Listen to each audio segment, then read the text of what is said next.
must be our goal and our guide. And all that we strive for as a human family, dignity and hope, progress and prosperity, depends on peace. But peace depends on us.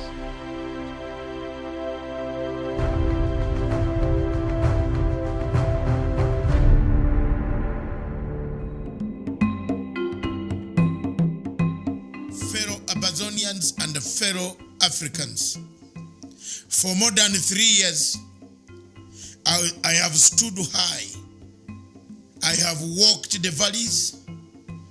I've walked the mountains of Africa, trying to bring about the plight, to expose the plight of the people of Amazonia. Since the killings started 3 years ago, the closure of schools, the closure of courts, the closure of hospitals, dispensaries, the destruction of infrastructure, the cutting off of telephones and internet supply to the people of Amazonia. I have stood high amongst the people of Africa to fight for the restoration of the rights of the people of Amazonia.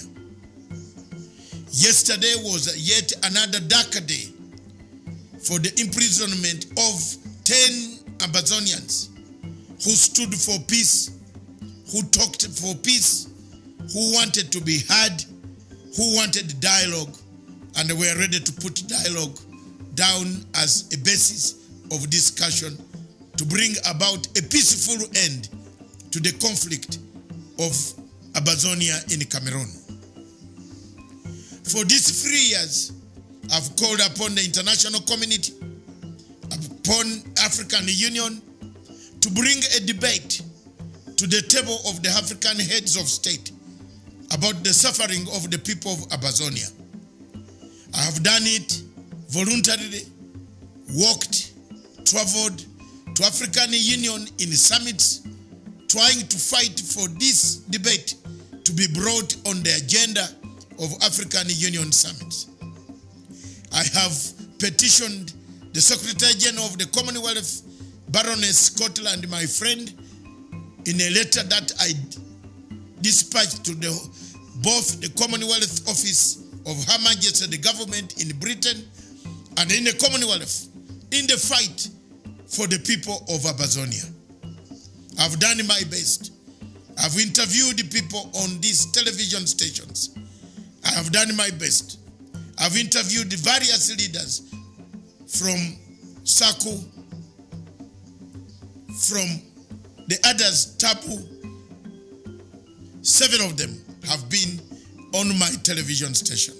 Mr. Kanga, all of them, most of them, and I will continue to do so, to interview most of them who will take part in the fight for the restoration of a state called Amazonia.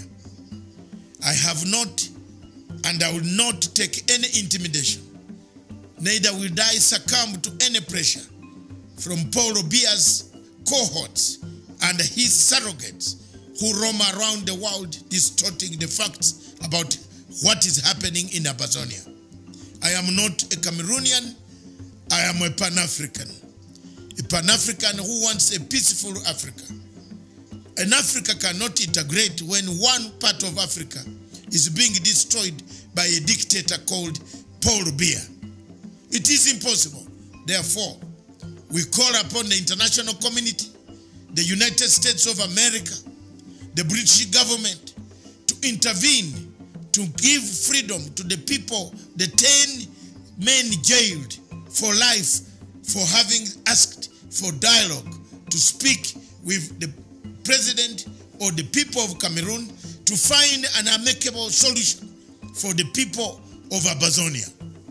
I call upon the Commonwealth, the AU, the United Nations, ECOWAS, SADC, East African Community, IGAD, to put pressure on the people of the government of Cameroon to give dialogue a chance in an event. Also call upon Switzerland, which is taking part in making people negotiate to now look at this new threat as a threat that can change the dynamics on the ground. The war that has been taken to the people of Amazonia cannot stop when the basic needs of the people, the suffering of the women, the children who have never gone to school for the last 3 years is not lifted. I want to thank you very much, all of you who have listened to my discussions for the last 3 years, that I will continue doing so until there is a solution found for the people of Amazonia. Long live the people of Amazonia. Long live African unity. Thank you.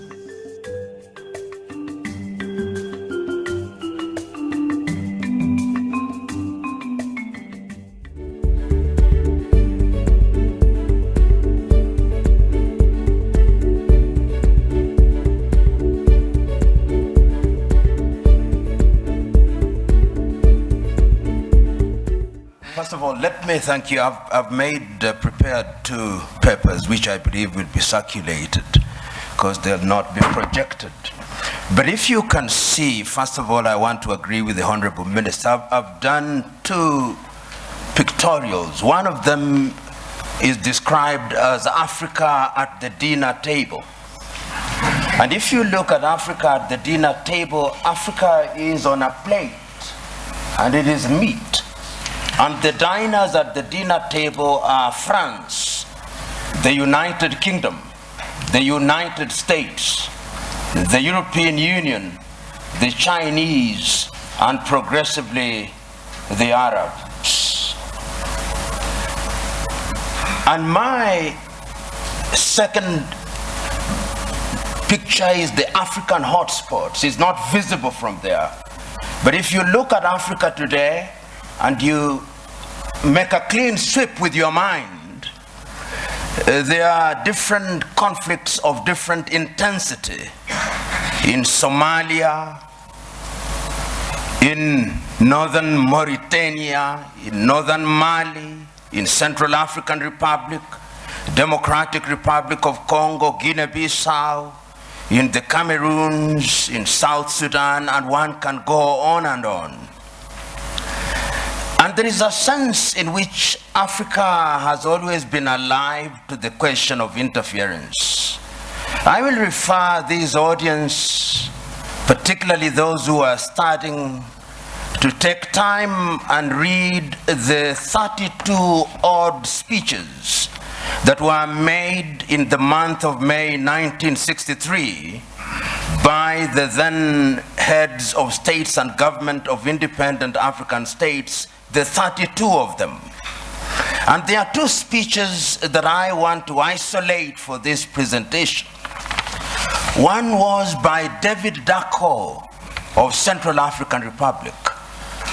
And in thanking Emperor Haile Selassie and Kwame Nkrumah on that day, he said that we must never forget that the colonial power has not left us.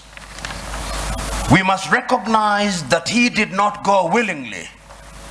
And if we don't check them, they'll come back again. And what would little Central African Republic do against them? Today, he is right. Today, if we remember the activities of France and how they propped up the regime of Jean Bedel Bokassa, he was right. Today, as the Honorable Minister has indicated, Africa remains the only continent in the world that is referred to in these terms, Anglophone, to mean that we are a sphere of our erstwhile colonizers. About 2 weeks ago, there was a meeting of the Commonwealth in London, England, and a friend of mine who is an Anglophile sent me the photograph very gleefully, saying this is a meeting of 53 equal states. I told him, no. If it was so, why is it that the leadership of the Commonwealth is hereditary rather than rotational?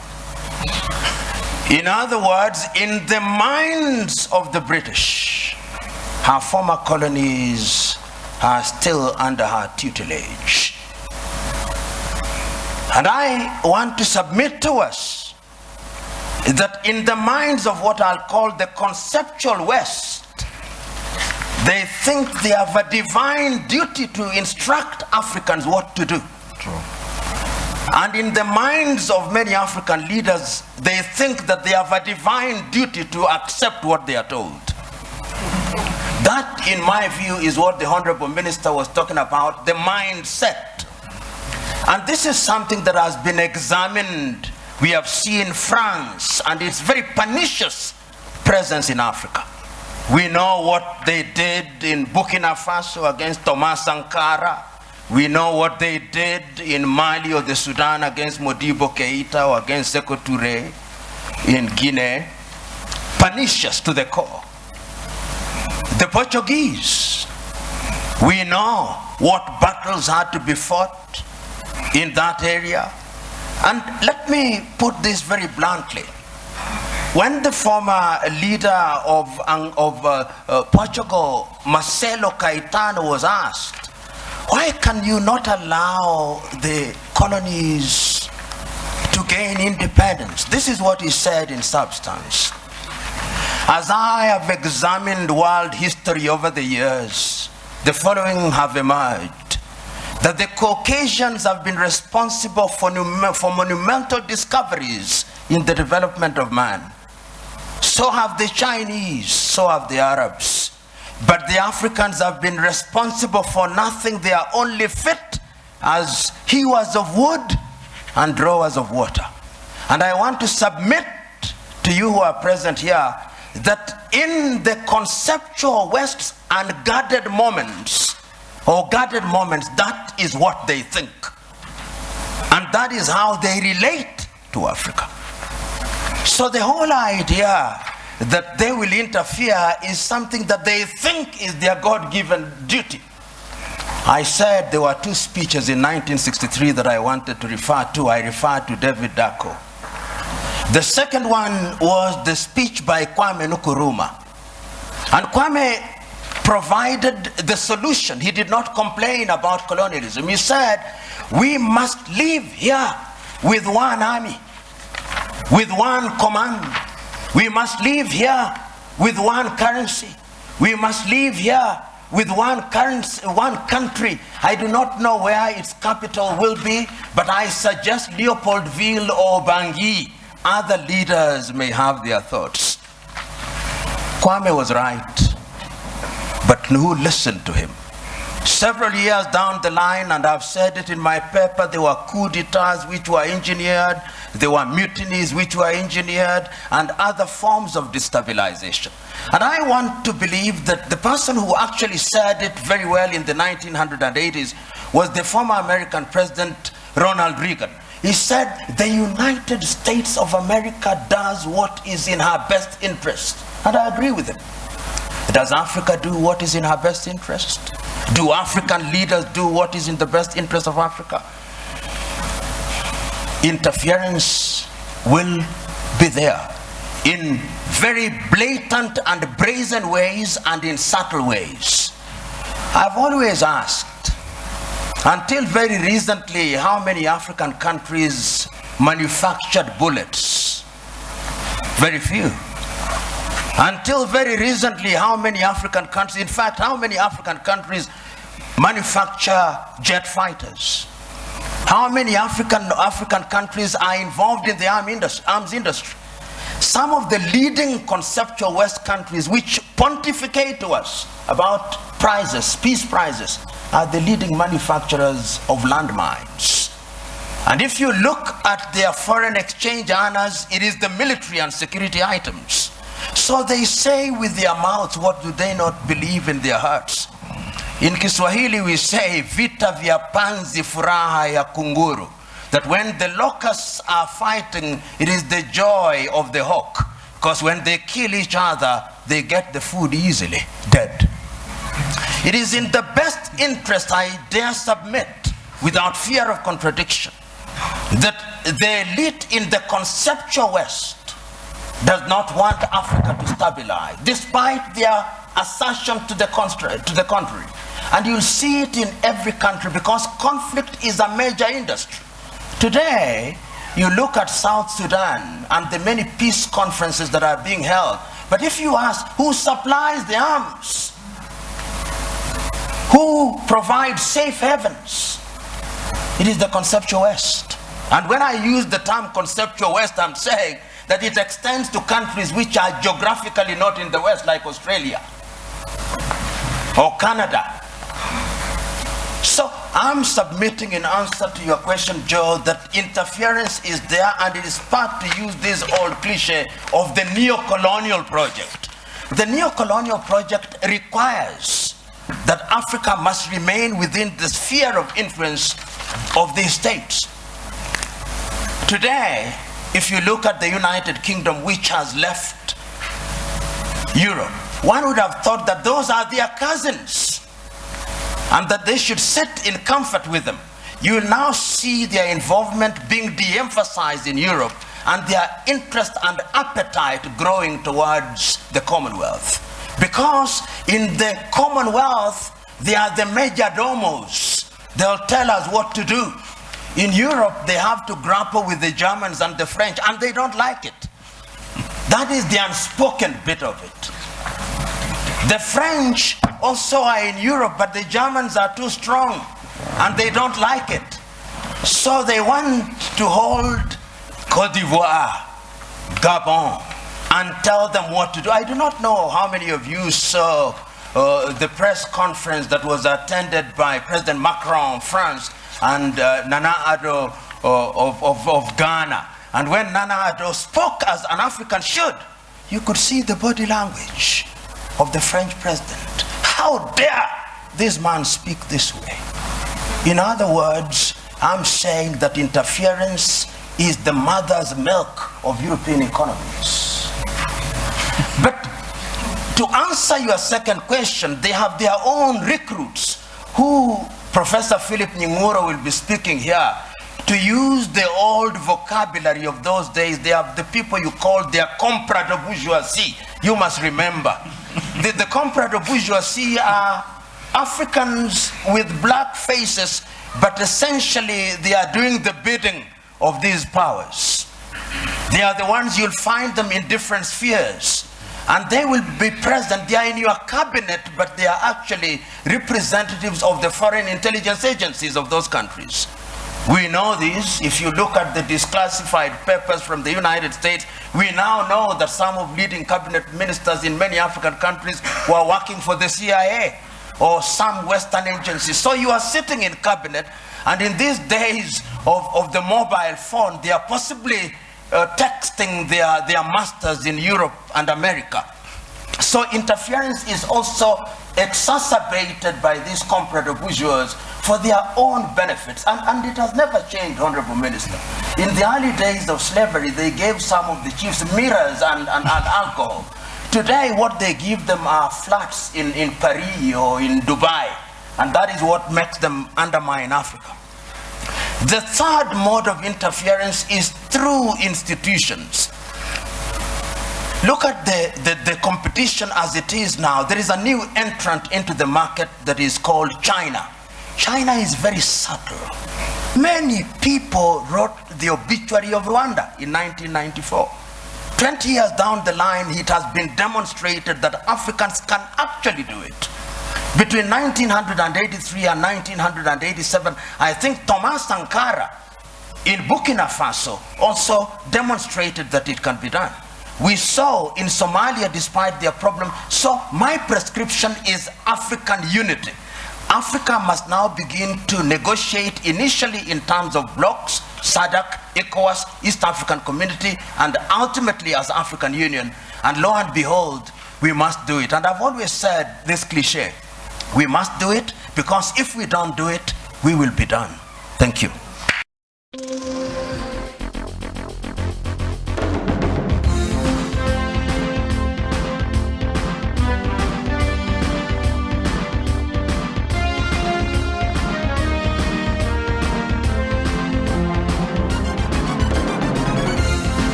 Good morning to you. It is the 14th of October 2019. The show is Good Morning Africa. My name is Miriam Gutu, and of course, the television station is Punchline Africa TV, where we bring you everything African and the latest in what is happening in this continent. Thank you so much. It is another bright Monday that I bring you the latest. Of course, today being a Monday, we have a lot to talk about from Friday, the last time we were together here. A lot of things has happened, and now Tunisia seems to have made a definite decision, and now they have a president that is yet to be inaugurated. They went for the re-election on Sunday, and Mr.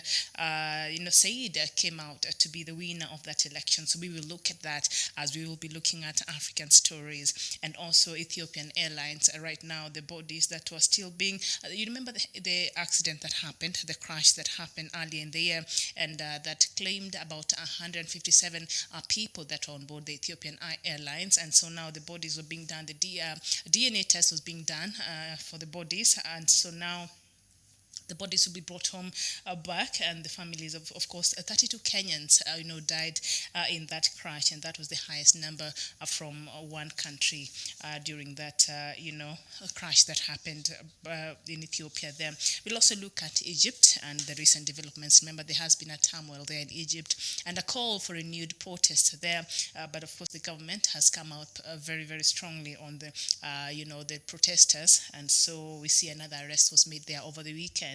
And we will look at Burkina Faso, another attack by Boko Haram there in Burkina Faso that has claimed several lives. At least 15 people are said to have died from that attack. And also we look at Algeria. Another protest broke up yesterday. Remember, Algerians always take to the streets every Friday, but on Sunday another protest happened, so I'll be telling you why. And also Mali, another protest happened in Mali over the weekend, and they were protesting against French troops there in the country. We'll also look at Egypt again, and of course they're having a problem with Ethiopia because of the use of Nile River. This Nile River, of course, Ethiopia is trying to build the Ethiopian Renaissance Dam that will affect the flow of water to Egypt, and so it has been something on contention there, and so we'll see the latest on that.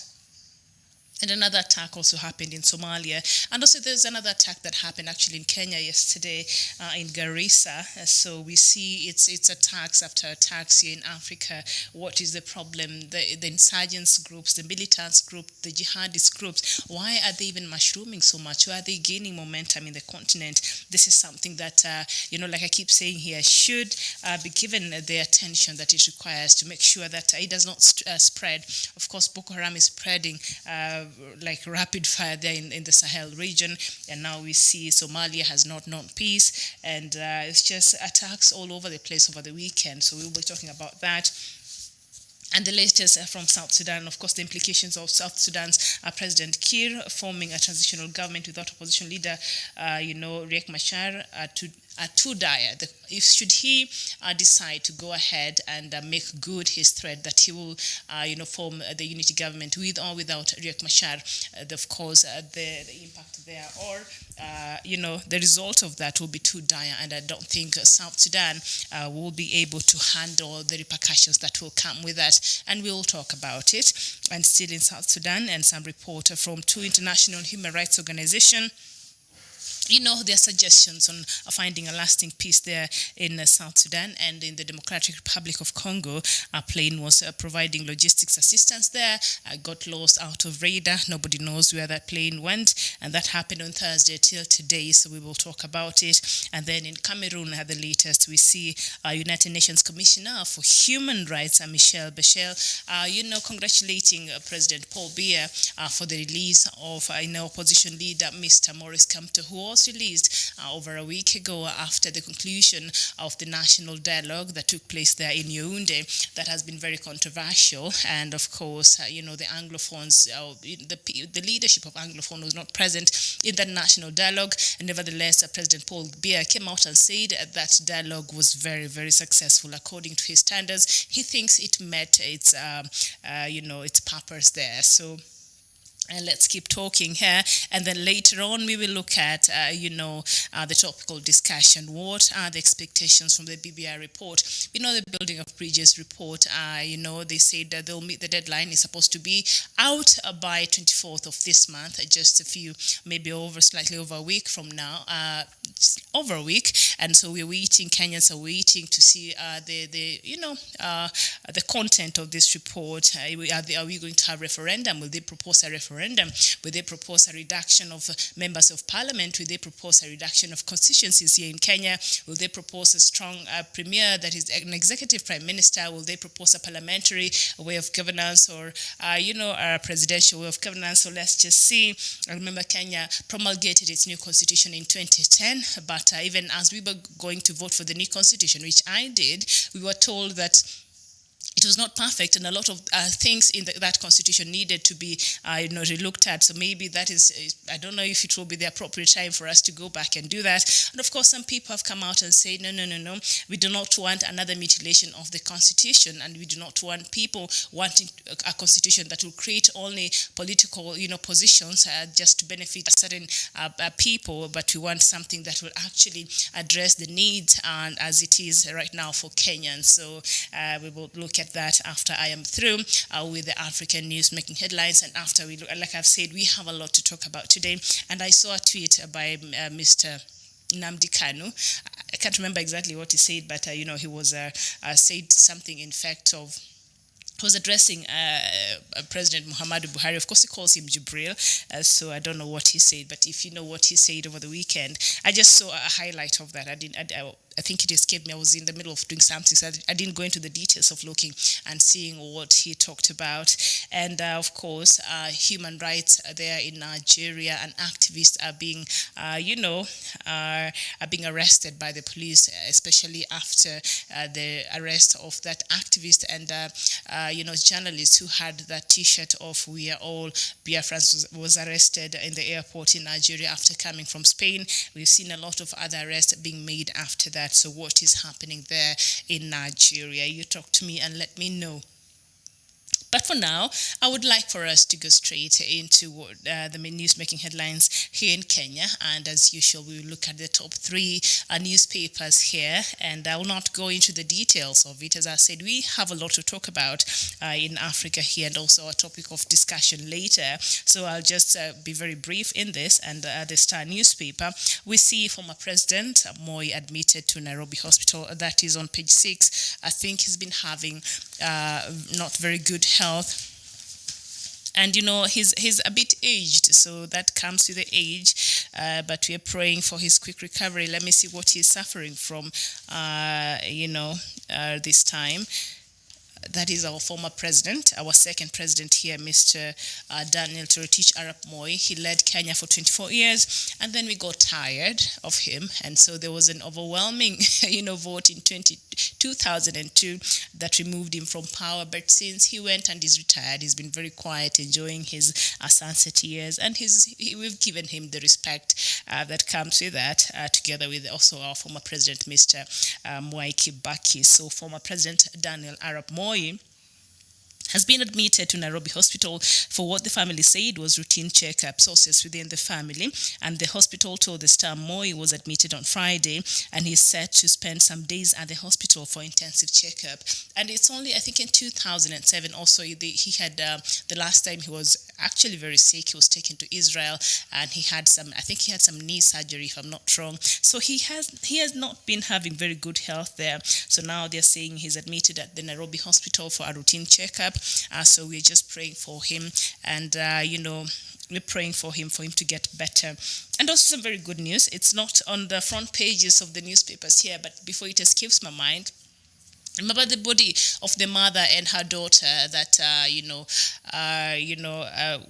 disappeared in a car, and then they plunged into the Indian Ocean at the Likoni ferry channel there. The bodies were recovered on Friday, and I don't know, as I was seeing that car being pulled from the ocean, I don't know, I didn't know whether to be happy that the body were found, and the family will have a closure at least to go bury their loved ones, or the fact that it's just sad. And when you see even the husband of the late Mariam, he didn't, I don't know, maybe the 13 days, because the car plunged into the ocean 13 days ago before it was recovered on Friday, and maybe he was prepared. So he was not. Of course, he was overwhelmed by the emotions and grief and all that. But you could see he seemed quite strong, and people were wondering, hey, what is going on, but.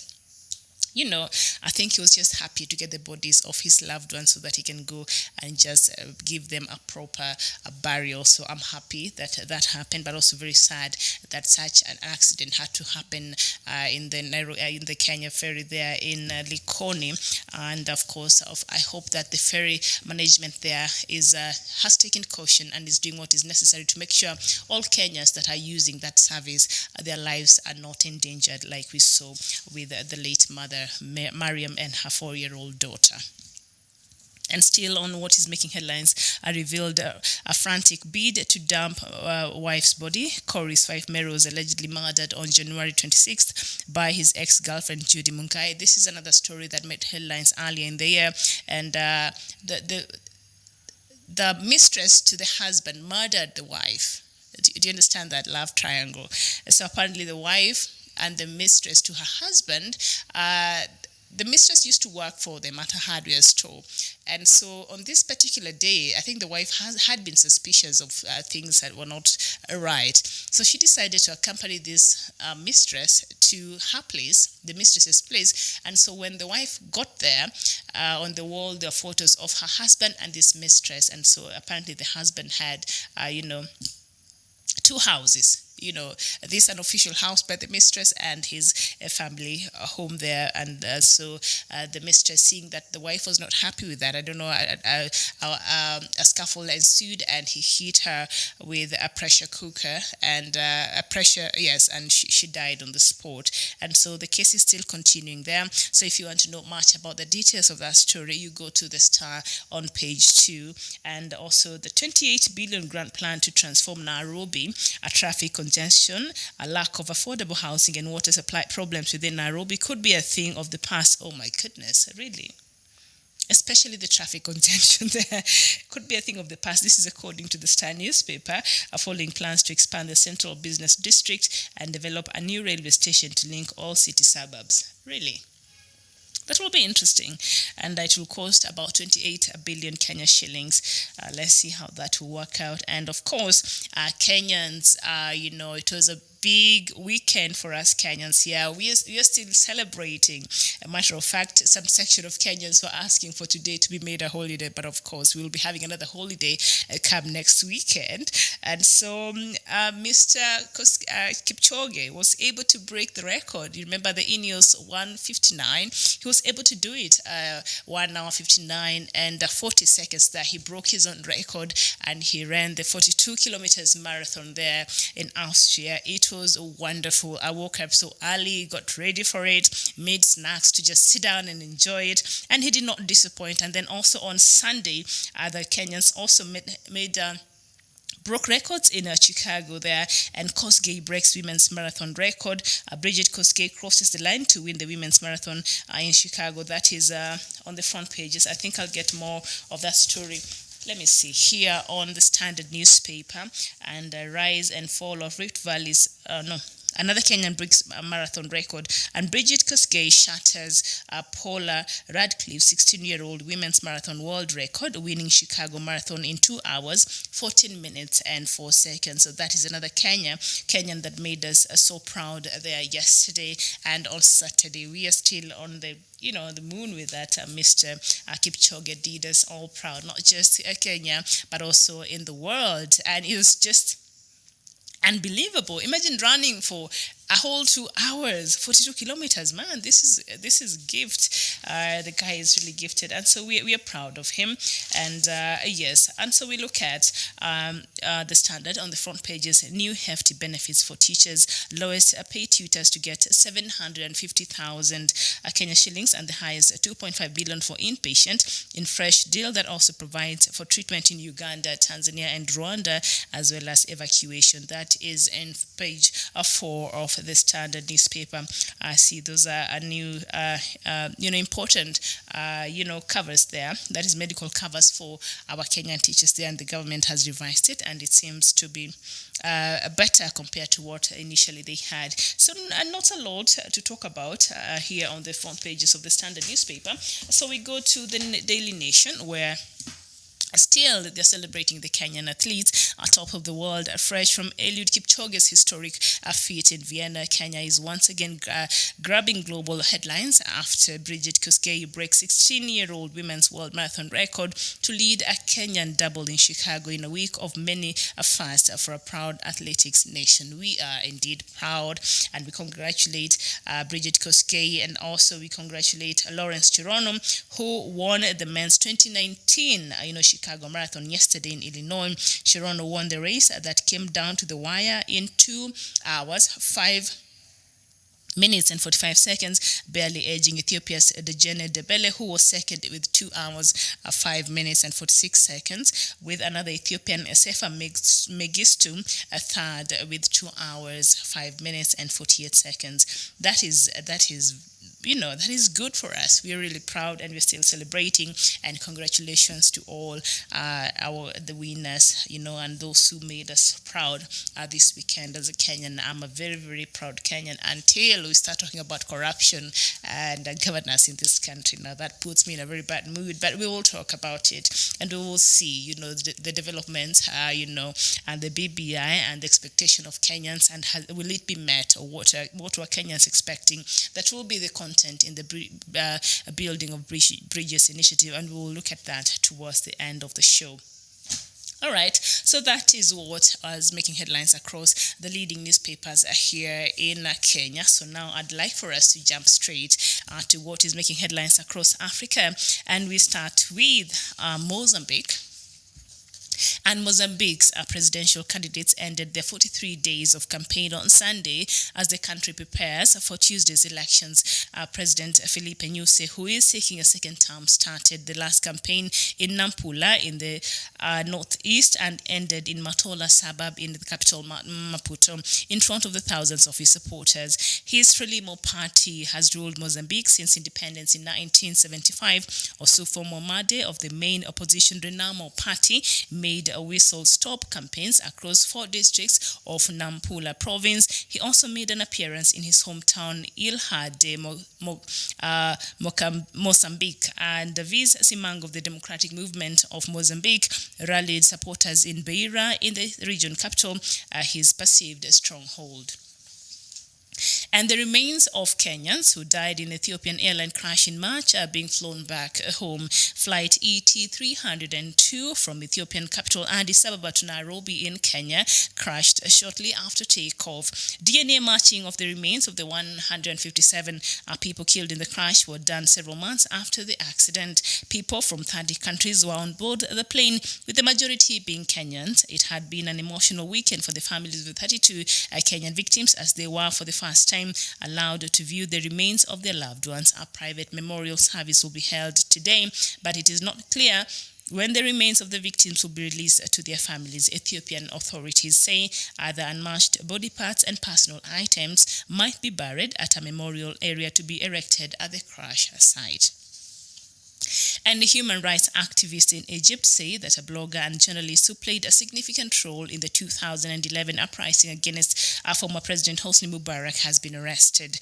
A fellow activist said that Esra Abdel Fattah was picked up on Saturday night by police officers and driven away.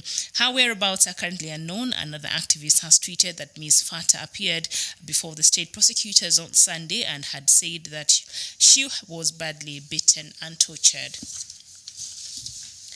And a retired academic, Kais Said, is said to become president of Tunisia, exit polls suggest. The poll said the law professor, who is 61 years old, had secured 76% of the votes. No official results have been published yet. He was up against media mogul Nabil Karoui, 56, who campaigned from prison after being arrested on charges of money laundering and tax fraud. He denies the charges, and officials have warned he may appeal, arguing he has not been allowed a fair campaign. After the exit polls were released, Mr. Said appeared in front of jubilant supporters supporters in Tunis and thanked young people for turning a new page in Tunisia's history. And we go to Burkina Faso, where at least 15 people have been killed and 2 seriously injured in an attack on a mosque in northern Burkina Faso. Gunmen entered the Grand Mosque in the village of Salmosi on Friday evening as those inside were praying. The attack prompted many locals to flee the village, which is close to the Malian border. Hundreds of people have been killed in the country over the past few years, mostly by jihadist groups. And we go to Algeria, where Algerian protesters clashed with riot police during an anti-government protest in Algiers on Sunday. More than 1,000 Algerians were denouncing a draft energy bill. The law is expected to be examined by the Algerian cabinet ahead of its adoption.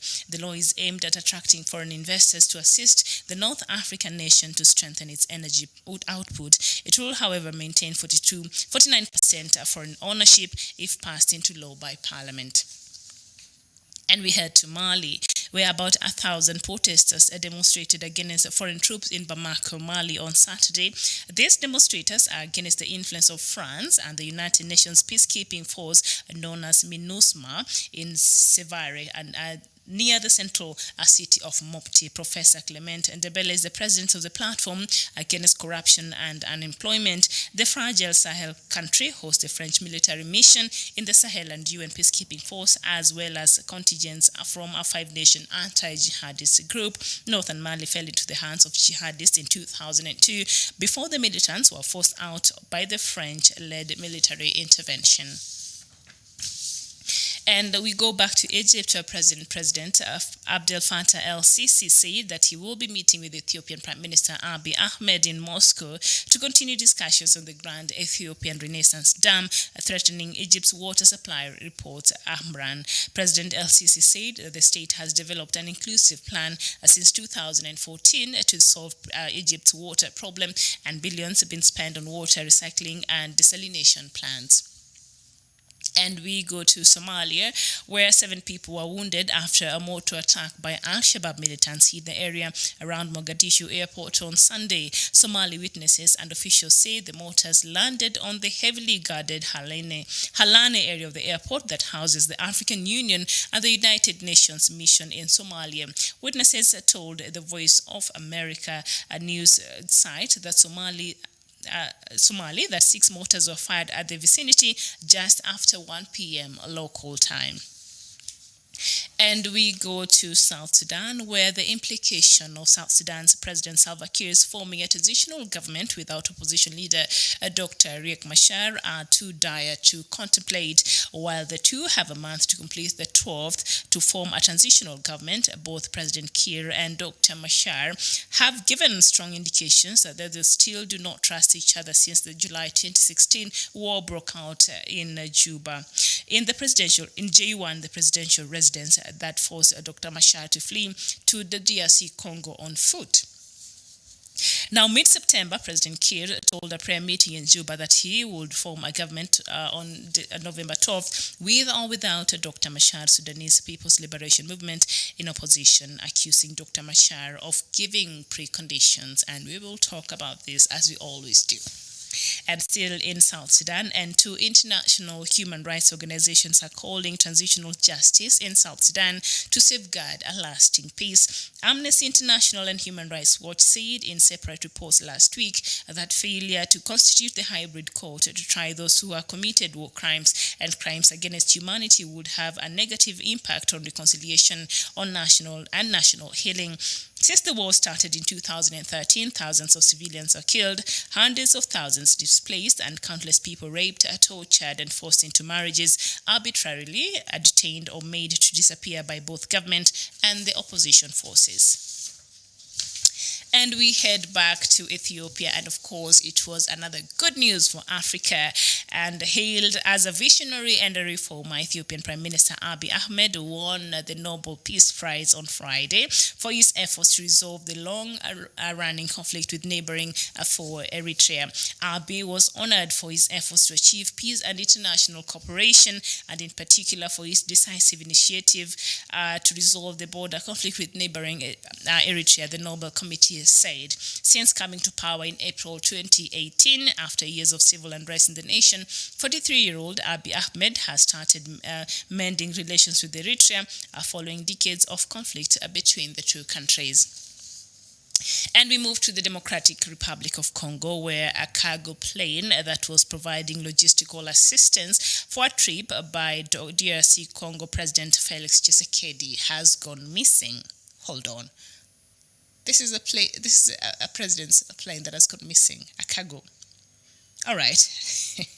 Now, the country's civil aviation authority said on Friday, it said air traffic controllers lost contact with the Antonov 72 on Thursday, 59 minutes after it took off from the eastern city of Goma. The plane carrying 4 crew and 4 civilian and military passengers was providing logistics for the president. The authorities' Director General Jean Mapunga said in a statement, the aircraft carrying 6 hours worth of film had been scheduled to land in the capital Kinshasa late that afternoon. That was last Thursday.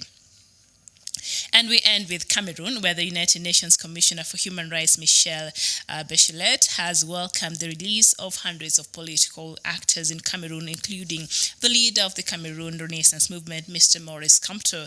Michelle Bachelet made the statement on last Tuesday after the head of state on October 4th ordered for charges to be dropped against members of political parties standing trial before military courts. She said before Paul Biya had equally taken similar measures in favor of 333 persons arrested in connection to the crisis in the northwest and southwest regions of Cameroon, or if you like, the Amazonian regions. The Amazonia region. So thank you so much. This is Good Morning Africa, and I was just going through what's making headlines across Africa this morning. Thank you so much. Yayi Biram Njie, I think you're watching us from where? I've forgotten which country you're watching, which country you initially from, but you're saying Morgan, you're saying good morning. Good morning to you there. I think she comes from where? Gambia. I think she's initially from Gambia, but she's now in Germany, if I'm not wrong. I've not seen you here for a while, Yai. I hope you've been doing well. And Blaze, okay, you're saying hello to you too. And Mazi Eze, I think you're referring to Mr. Professor Pielo Lumumba, and you're saying he's a great speaker. Indeed, he's one of Africa's finest. So thank you so much. Arabeth and Koho. Thank you so much. And you're saying you're watching live. Good morning, Punchline, and good morning to you. And thank you for joining us today. Nina Meka Okunwa, good morning to you, and thank you for tuning in. Ezebude Chidi, you're saying good morning to you. And Nelson, you're saying, has Nigerian government bought over Punchline Africa not to talk about Biafra freedom again, as Punchline Africa suddenly stopped? Come on now, we talk about this. Where have you been, Mr. Who here? Let me see that. Mr. Nelson, come on. We don't even have the contacts of Mr. Buhari, so, and I don't know why we'll be doing that. I think he's paying enough public relations people to do that for him as we speak for Africa, and we're not doing anybody's dirty job or public relations here. So we just look at things the way they are. And William Aja, you're saying we're all Biafrans. Thanks for airing about Biafra. And you're saying, Mr. Don't allow... we're not being bought. By who? By who? So thank you so much. I said I saw a tweet by Namdi Kanu over the weekend, but I was in the middle of doing something, so I did not go into, getting the details of it. But what I saw, he started with Jubril, so I know he was talking about President, Buhari, and also maybe something that happened in Nigeria. So if at all you saw that tweet and you know what he was talking about, please talk to me this morning, and thank you. And while you write to us, it's always a pleasure to know where you're watching us from. It's always a pleasure. So thank you so much. So William Aja, you're also saying you're watching from San Antonio. Oh, that's very good. Thank you so much. And freedom is eminent. We love Biafra. And very good morning too. So we were just going through what is making headlines across Africa this morning. And we see a lot has happened since Friday. And of course, yesterday was the last day for campaigns there in Mozambique. The country is going to elections tomorrow. And it has been a long, grueling 43 days days, and of course the ruling party that is led by President Filipe Nyusi, and it will be interesting to know it has been in power since independence. It is the party of what do you call Samora Machel, and they've been campaigning, and this is I think a Frelimo party over the weekend. So he led there, and he went to several places across Mozambique to come to the last day of the campaign, and as well as his counterpart from the Renamo party, which is the official opposition party there, Mr. Osufo Momade. I remember just a few months ago, the Renamo party, which is the official opposition, was having a problem with its leadership, and there's a fraction, I think it's sort of a militant, or it has its sort of an army or militant outfit there. It came out and said this person that you want to put to front as the flag bearer of Renamo will not accept it, and I think that brought a lot of tensions there, and I don't know if they worked that out. So our elections will be happening tomorrow, and of course Frelimo party has ruled Mozambique since 1975 when Mozambique became independent, and if you find time and you have like 40 minutes to spare, go look for the documentary of their first president there, Samora Machel. It's I watched it one time, I can't remember, just a couple of years ago, about his death, and it was quite enlightening. So you'll understand the history of parties like Renamo, parties like Frelimo, which is the ruling party and has been since the country got its independence there. And so we'll be waiting, and I'll be bringing you the latest tomorrow. I'm just hoping this will not be another typical African election where there's post-election chaos, where there's cries of not free and fair, where the perhaps bloodless after the elections. I pray and hope this will be different. And so I'm judging from what was happening in the Renamo party, the official opposition party there. They were not very happy with the leadership, and they're not very happy even with the government itself. And so there's a fraction of it that is it's militant in nature that was making very serious statements there that could threaten the peace of the country even as they go to this election. So the elections in Mozambique are happening tomorrow, the presidential elections, and so I will be here tomorrow, of course, to bring you the latest, and hopefully on Wednesday as well to bring you the results. Hopefully they would have counted, and as we see now, see, countries like Tunisia really make me very proud.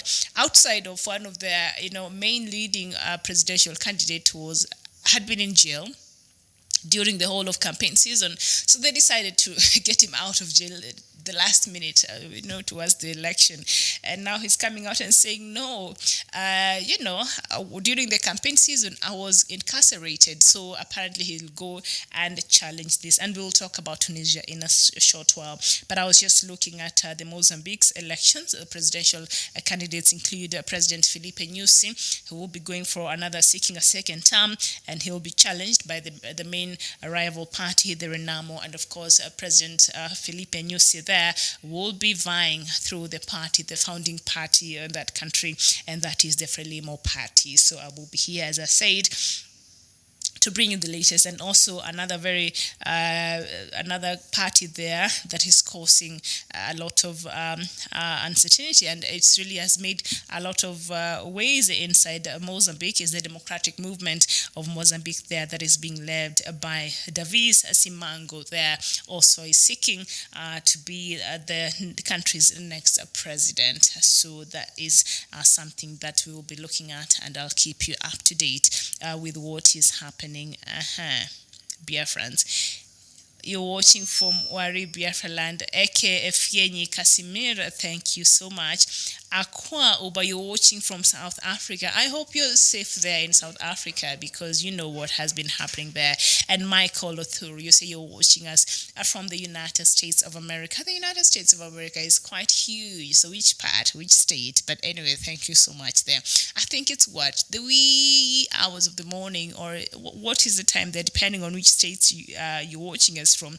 But thank you so much. Michael Othuru, you're asking, what is BBI? What does BBI mean?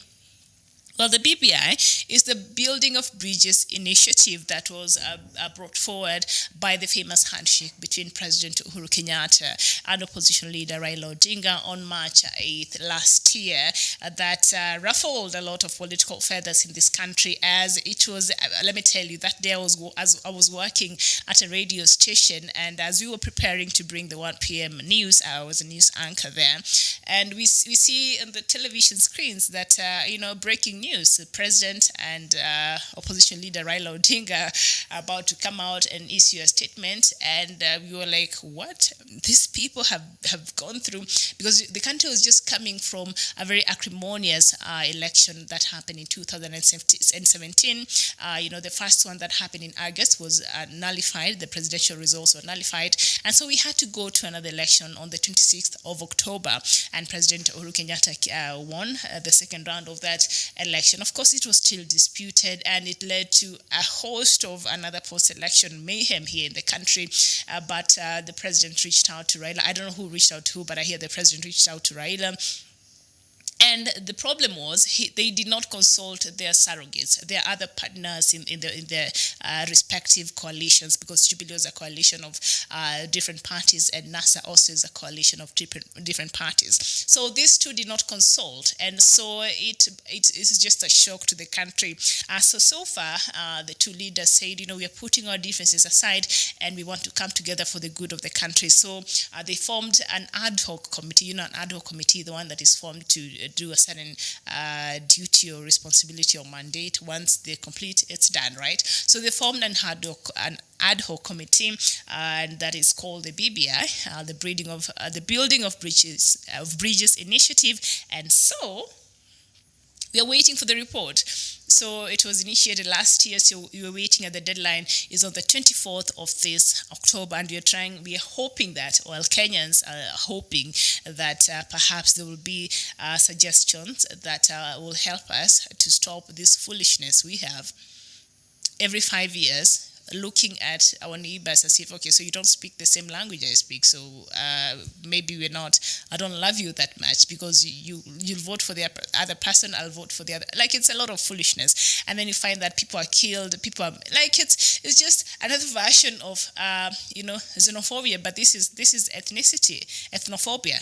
Yeah, can we call it that? Very, very, very foolish. But Kenyans end up losing their lives, as we saw happening in 2007, 2008, post-election violence. So it has been a recurring vice that has been happening every 5 years, electioneering period. So the BBI committee was formed to just seek suggestions. It traveled across the country and trying to, find solutions by Kenyans and for Kenyans. So we are waiting for it. Personally, I can't wait for it to be out, because I want to hear what Kenyans shared across board, and we will talk about that. And Michael, thank you so much. I am glad I've answered your question, and we will look at that shortly. So we're just looking at, I just read the African news, headlines. They are the news-making headlines since Friday, the last time that we were here, and we had a great show on Friday. And I thank you so much for coming back, and I thank you so much for the rest of you who were not here on Friday, but you've joined us this morning. I'm excited because we have a lot to talk about. So we know the Ethiopian Airlines, the crash that happened in March this year. So the bodies, others were burnt beyond recognition, and so since March to now, the DNA tests were being done on these body parts. So there are others which have been able to assemble a whole body. Others they can't put it together. So they are saying that for those body parts that will not be matched, then they will be buried at a memorial area, which will be erected at the crash site. And so it has been an emotional weekend for families of the 32 Kenyan victims. That is last weekend, as they were for the first time allowed to view the remains of their loved ones. It must be very, very difficult, So 157 people were killed in the crash. It's very sad. And the plane, the Ethiopian airline, had carried about 30 different nationalities in that plane. So I tell you. So we're still praying for those families, and we wish them the best, even as they try to come to terms with the loss of their loved ones there. So let's go back to Egypt, and a lot of developments are there from Egypt. We know from the protest that tried to erupt. It did not go full-blown like what happened in 2011, but on 20th September, a few members, a few protesters there in Egypt tried to go back to Tahrir Square, but this time, the authorities came very hard on them, and so they tried 2 Fridays. I've not seen another protest after those 2 Fridays on the 20th and I think the 26th also. And so now the government has been looking for people they think could be the ones behind this protest there.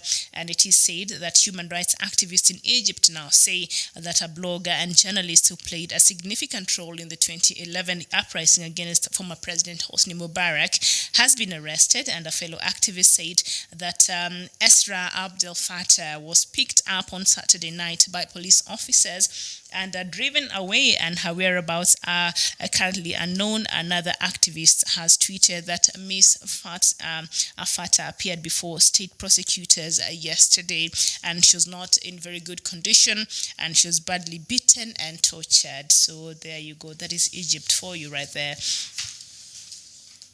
And we moved to Tunisia. Of course, we've talked about this, but it's very interesting. And now this new twist has come out. Of course, Kais Saied is set to become Tunisia's president. I don't know if the official results are out yet, but that is according to the polls. He got 76% of the votes that were cast. He's a former law professor. He's retired at the age of 61. Like, who retires at 61?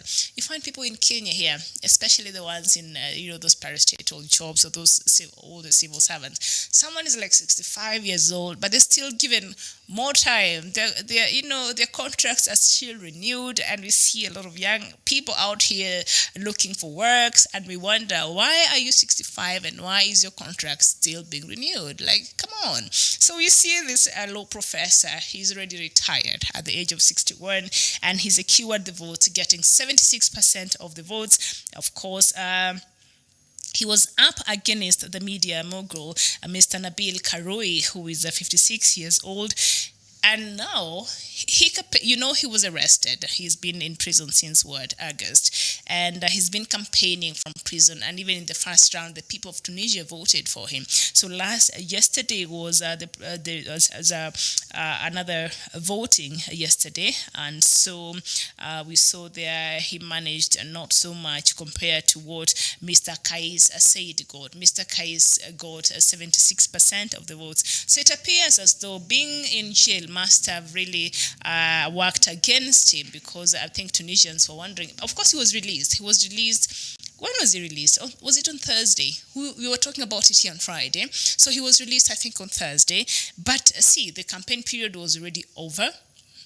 So now he's coming out and saying that was unfair, and he's planning to appeal on that, because he's saying that he was not allowed time to go out there and campaign and convince his voters. And also, being that he was in jail, that must have worked against him. So I don't know if this is something that Tunisian authorities are doing on purpose, because why would they hold somebody, in prison who already, the first round, he was voted so much, during the other voting, they voted for him, and he got, enough votes, his party. And so he was being held in prison, and then he was released on Thursday. So he's saying, you can't release me on Thursday, then the vote is done on Sunday, and my opponent wins. And by the way, Mr. Kais Saied, who is the former law professor, was an independent candidate. He was not part of the system, their political system there in Tunisia. He ran through an independent ticket. And so I guess when you run as an independent candidate, you don't come with a lot of baggage. You don't come with prisoners, so many people that you'll be serving their interests. And so he ran as independent candidate, and there he garnered 76% of the votes. But now Mr. Karui, who had been in prison, has come out and said, oh no, no, because I was not allowed to go out there and vote. I was in prison, and now he has warned he may appeal, arguing he was not being allowed a fair campaign. And I don't know if he's making sense to you, but does Mr. Nabil Karui, the media mogul there in Tunisia, does he have a point by saying he was not allowed enough time to campaign, and he was not allowed a fair campaign because he was imprisoned all this time? Of course, he was being imprisoned over charges of money laundering. I don't know what else, just a few others. But would this have been like a strategy by the government, owing that he has a lot of influence, and being a media mogul, it's like he was using his own, power and influence in the media, in Tunisia, and so he was quite a threat and quite, a power to, reckon with there. But was the Tunisia government and officials there doing this on purpose to make sure they hold him in prison? And even after they did that, even the first round, Tunisians voted for him. And so was this on purpose? And if this is what they were trying to achieve, but now he's come out and he said, no, this was not fair. I was not allowed time to go there and compare and have a fair campaign. So he's saying that he might appeal on the results. So that is now a developing story, and I'll bring you up to date with the latest as it keeps unfolding there in Tunisia. But as it stands right now, Mr. Kais Saied is set to become Tunisia's president, having garnered about 76% of the votes that were casted yesterday there in Tunisia. Now, at least 15 people have been killed and 2 seriously injured in an attack on a mosque in northern Burkina Faso. Gunmen entered the Grand Mosque in the village of Salmosi on Friday evening as those inside were praying. So who are they targeting, this jihadist? You would think, well, people assume that they target non-Muslims, or but this is not the case, being that it's founded on an ideological fundamentalist, these jihadists or these militant groups. That is, it's an ideological fundamental group. And so you wonder, they went into a mosque and they shot people while they were having their evening prayers on Friday.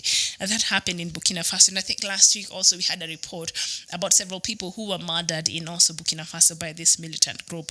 I tell you, I don't know why they're not even convening like urgent meeting there to address. I know they're meeting maybe 2 months ago. They had a meeting there. The Sahel, countries had a meeting there to address this insecurity. But I don't know what are the structures. I don't know what they talked about. I don't know what are some of the strategies they intend to use to make sure that this is addressed. But it appears they're not doing enough to make sure that these jihadist groups, these militants, these extremist groups, these terrorist groups are actually brought to book and are curbed before they go out of hand, which I think they are, and they're spreading very, very quickly. And I think over time it's going to be very difficult for the world to get a hold of them. Guten Morgen to you. Yeah, I was looking for you. I think I mentioned you earlier as we were starting. I saw you commented earlier, and I think you were from the country by former president, the Gambia, right? Yeah, and right now you are in Germany, if I'm not wrong, Mr. No, not Mr., but Yaya Biram Njie, right? If I'm not wrong, you're from Gambia, but you reside in Germany right now. I don't know. If I'm wrong, just correct me. But thank you so much, and it's a pleasure to see you here this afternoon. Actually, it's just a few minutes past noon here in Nairobi, so thank you so much for watching. Ogebe Omot, a pleasure. Thank you for watching, and you're saying you're watching from Germany. Of course, it's Guten Tag here, and Guten Morgen there in Germany. Thank you so much for watching.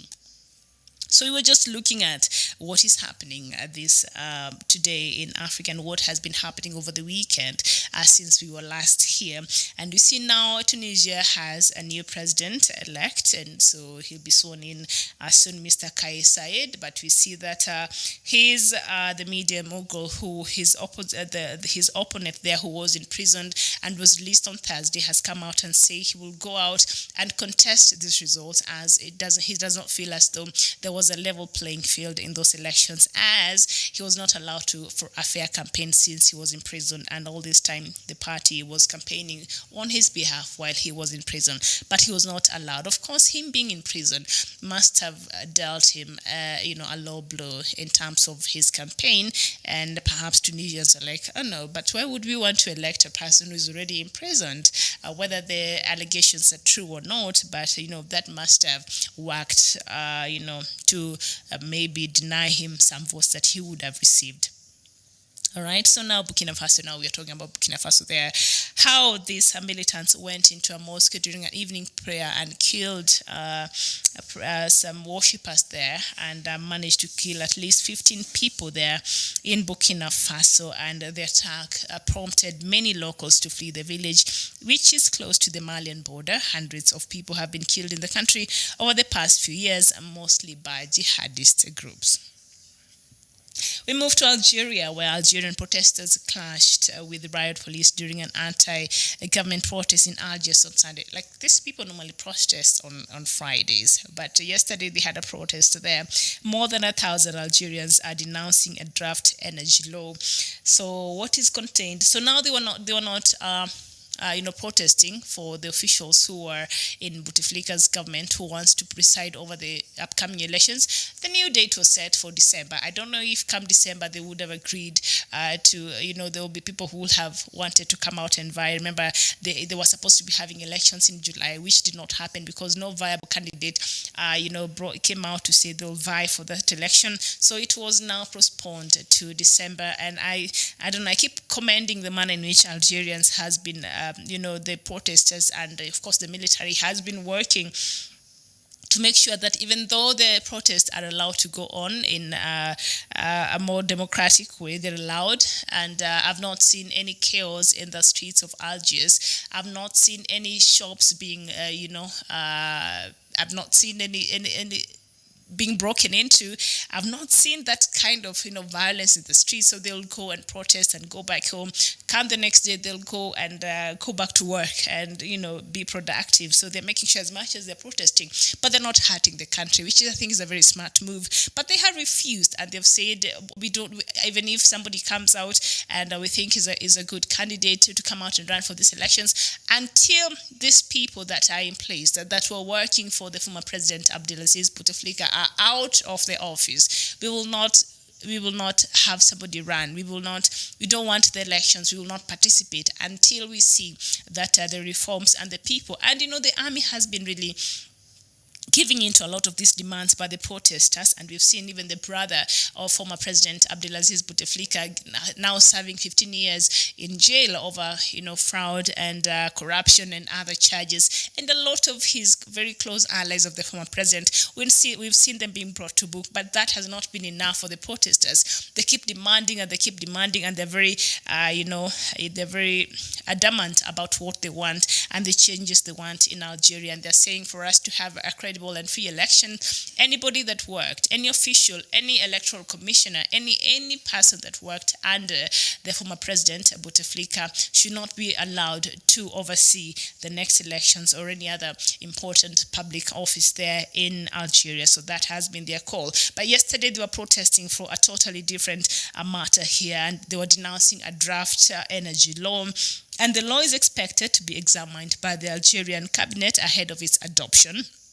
Now, the law is aimed at attracting foreign investors to assist the North African nation to strengthen its energy output. It will, however, maintain a 49% foreign ownership if passed into law by Parliament. That means the government will be the majority stakeholders, but protesters perhaps want them to get a lesser percentage, the foreigners to get lesser percentage, and they think that will be good for the country, and the country will have a majority control on that. So that is what they're protesting about. about. That is what they're protesting about yesterday. I don't know if this protest will carry out the next, Sunday after their normal Friday protesting. But this is also a story that I will keep you up to date with. But of course, no chaos was reported. And no, there was a bit of a riot police yesterday. The protesters actually yesterday they clashed with the police for the first time. But because this is for a totally different reason, I hope no casualties was reported. Bol Young, thank you so much. You're watching from Australia.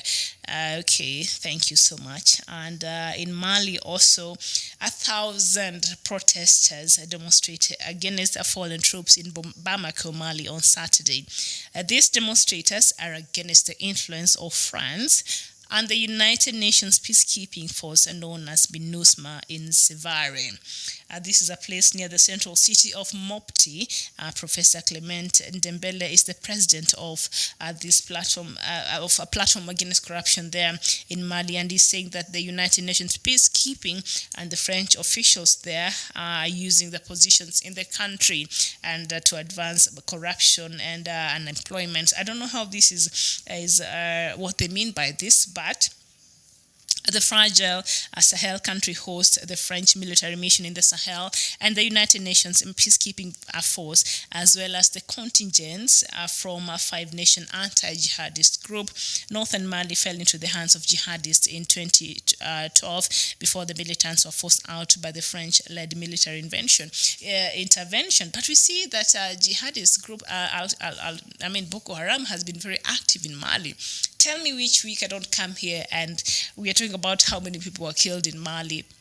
We are talking about how many people were killed now in Burkina Faso.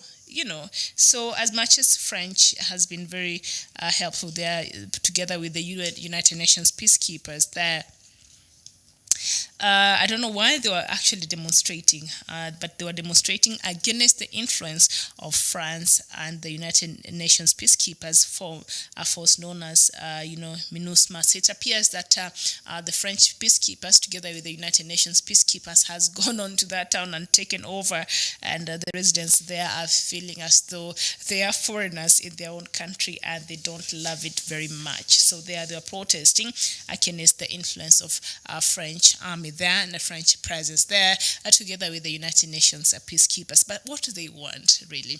I thought these people are there to help them to eradicate the menace that is the jihadists there. But apparently they're not doing quite a good job, and the residents there protested over the week, Saturday, over that matter. All right, and of course another attack happened in Somalia, and as I mentioned, another happened in the Kenyan border with Somalia over the weekend, and there was a huge casualty there. And so another one happened in Somalia, and 7 people were wounded after a mortar attack by Al-Shabaab militants hit the area around Mogadishu airport. Wow. They are so daring. They actually went near the airport. And Somali witnesses and officials say the mortars landed on the heavily guarded Halane area of the airport that houses the African Union and United Nations mission in Somalia. So they were targeting the AU mission and the United Nations mission there in Somalia. Now that is very interesting. And why would they target the African Union and the United Nations mission there in Somalia? Of course, it's obvious. African Union, AMISOM has some, army there, team there that is fighting them, and of course the United Nations mission in Somalia there. And, so 7 people were wounded, but no deaths were reported there in that unfortunate incident there on Sunday. But how do they access a place near the air? Like how do they come to a close proximity with the airport? That is how unsafe Somalia is. That is worrying for anybody.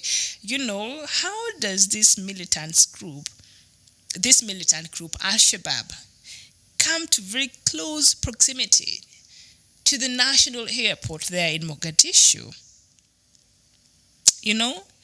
I think that security there should be, something should be done there. I know it's already a polarized place in terms of security, but, they should be kept away from the airport because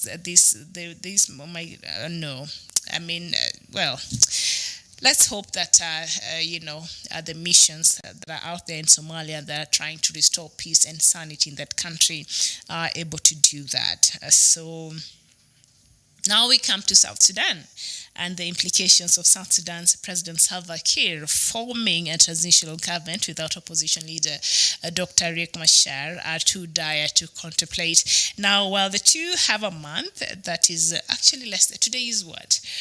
Today is the 4th. Is it? What is the day today? Sorry. It's the 14th of October.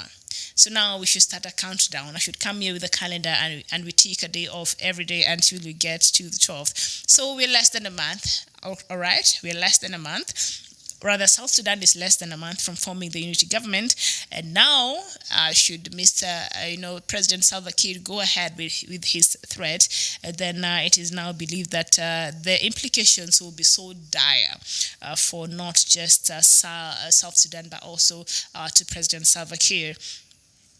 While the two have a month to November 12th to form a transitional government, both President Kiir and Dr. Machar have given strong indications that they still do not trust each other since the July 2016 war broke that saw Mr. Riek Machar walk all the way to the border of the Democratic Republic of Congo on foot.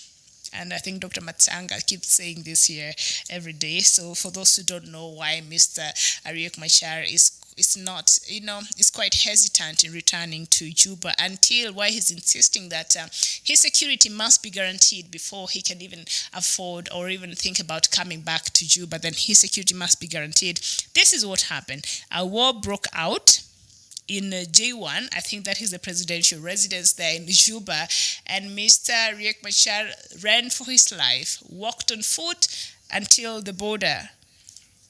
He fled to the DRC, to the Democratic Republic of Congo's border on foot. Can you imagine that? So mid-September, that is last month, of course, President Salva Kiir told a prayer meeting in Juba that he would form a government come November 12th, with or without Dr. Machar's Sudanese People's Liberation Movement in opposition, accusing Dr. Machar of giving preconditions. I don't know if okay, fine. So President President Salva Kiir does not love the preconditions that Mr. Riek Machar is putting for him to come back to South Sudan. Should you come back to South Sudan, though he's saying certain things have to be met. But one thing that has been very key and that Mr. Machar has been very consistent is asking, and one of his preconditions, one which I know, is the security, unless he has other preconditions. But he said his security must be guaranteed. So owing to what happened in 2016, is Mr. Machar right to insist on his security? Is he out of order to insist that his security must be guaranteed before he's able to return to Juba? Is he asking too much? Is he in order? I think owing to what happened in 2016 that saw him walk all the way on foot after the war broke out in the presidential palace there in Juba, he saw it, with his own eyes, and that is something that, almost costed him his life. So now he's hesitant and he's saying, if I should return there, I need my peace to be guaranteed. Is he asking too much? I don't know. Is he asking for too much? Because he has been very consistent with his calls for having his security guaranteed, for him to return to Juba. He wants to be assured that once he returns to Juba, he will be safe. His life will not be threatened. But now President Salva Kiir came out and said, whether you're here or not, come 12th of November, I will go ahead and form a unity government. And last week we were here, talking about, how the United Nations ambassador to South Sudan came out and said, you can't do that. All the players that are supposed to be on that table must be on that table before that unity government is formed. And United States is one of the countries that really has been very helpful to the people of South Sudan, and it has a lot of influence also in institutions like the World Bank, like IMF, like you name it. So still, it's such a when United States comes out and says something, especially in regards to South Sudan, the leadership there must take it very, very seriously. And they said, should he decide to go ahead and form this unity government that he has threatened to want to form now, President Salva Kiir has threatened to form, minus, including minus, Riek Machar if he refuses to come back, owing to his worry about his security. So should he continue, then the United States has said that should he continue and go ahead with that threat, then the United States came out and said, we will sanction South Sudan in ways you've never seen, in the words of Mr. Donald Trump. They will sanction, there will be new sanctions in South Sudan. And I've said that here before, and we said it last week. New sanctions is the last thing South Sudanese need, or South Sudan as a country need. The country is already going so much, and it's trying to rebuild, and it's trying to come back to normal, and it's trying to, just come back from the war that has ravaged that country from 2013, just 2 years after, it was formed. It has not known peace. It has not known stability. So Mr. Salva Kiir already is grappling with a lot of things that putting more sanctions or new sanctions on South Sudan will not be helpful for anybody. It will only go to hurt the people of South Sudan. But they've come out, United States has came out and rubbished those threats by President Salva Kiir. So now we see here that should South Sudan president go ahead with that threat, then the consequences will be so dire in ways that they might not have contemplated. And two international human rights organizations right now are calling for a transitional justice in South Sudan to safeguard lasting peace. I don't know what is transitional justice. What do they mean by transitional justice? They've been having like a sort of a transitional government for like what? Now they need proper structures that could lead to proper elections, so that the country can move forward. So these two international human rights organizations are calling for transitional justice in South Sudan to safeguard lasting peace. I don't know what they mean by transitional justice. Do they not, would a permanent justice? Why transitional justice? Well, Amnesty International and the Human Rights Watch said in separate reports last week that failure to constitute the hybrid court to try those who have committed war crimes and crimes against humanity would have a negative impact on reconciliation and national healing. Let me just take that one more time, because I think this is something that we'll be talking about here. And now we see, when you see Amnesty International and Human Rights Watch, you know who they're speaking on behalf. And when Amnesty International goes with a report to the United Nations or to the US, they take it very seriously. You know who they're working on behalf. So these two, human rights organizations, that is the Amnesty International and the Human Rights Watch, in a separate report last week. Is it a coincidence that both of them had a report last week? And they came out and said that failure to constitute the hybrid court to try those who have committed war crimes against humanity would have a negative impact on reconciliation and national healing. So basically here they're talking about accountability, and that is something that we'll be talking about here. We cannot come now and, South Sudan, the leadership fine, the handshake happened, the peace still happened, and assuming Mr. Riek Machar security is guaranteed and comes, and I'm hoping he does that, he comes to Juba and they're forming a unity government. And then they go ahead and they're given positions, and well, all is good and wonderful. But if somebody is not held accountable, if somebody is not held responsible for the lives that have been lost since this war broke in 2013, and let these people go with impunity and let them lead this country with impunity, because a lot of these soldiers were coming from the different fractions, and I'll not be surprised if all of them are mentioned. All these key players, these stakeholders in this peace process are mentioned. So now Amnesty International has come out and said, and also Human Rights Watch, they've come out and they released a report last week. I don't think it's a coincidence at all. They came out and said the country must constitute the hybrid court. And remember, Mr. Renberger, I think, was hired by the Sudanese government, by South Sudan's government, and Mr. Salva Kiir's government, to try to, I think, stop the formation of this hybrid court. But now these human rights watchers are coming out and they're saying, no, this hybrid court must be set up, and not for any other reason. And it should not take the shape of those courts in Rwanda. Remember the ones that happened after the genocide, or the ones that happened, in South Africa after apartheid, to try to reconcile and bring people together and forgiveness and truth and reconciliation. No. They're saying this court, after being constituted, must try those who have committed war crimes and crimes against humanity. I don't know how Mr. Salva Kiir will allow this, a hybrid court to take place, because I'm sure there's a place there that he will have to be accountable.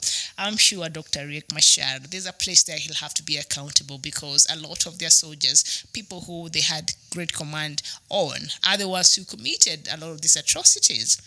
I'm sure. So that will go to, explain to us why the country has been very reluctant to form the hybrid court. And you can see now why, because what these two, human rights watch groups are saying, that it will not just be a reconciliation, a truth and forgiveness, a court. No, it will be a full court where if you're found guilty, you take responsibility. So I don't know what will be the penalties for this, but they're saying this hybrid court should try those people who committed these atrocities and crimes and against humanity. And if that does not happen, then this would have a negative impact on reconciliation and national healing.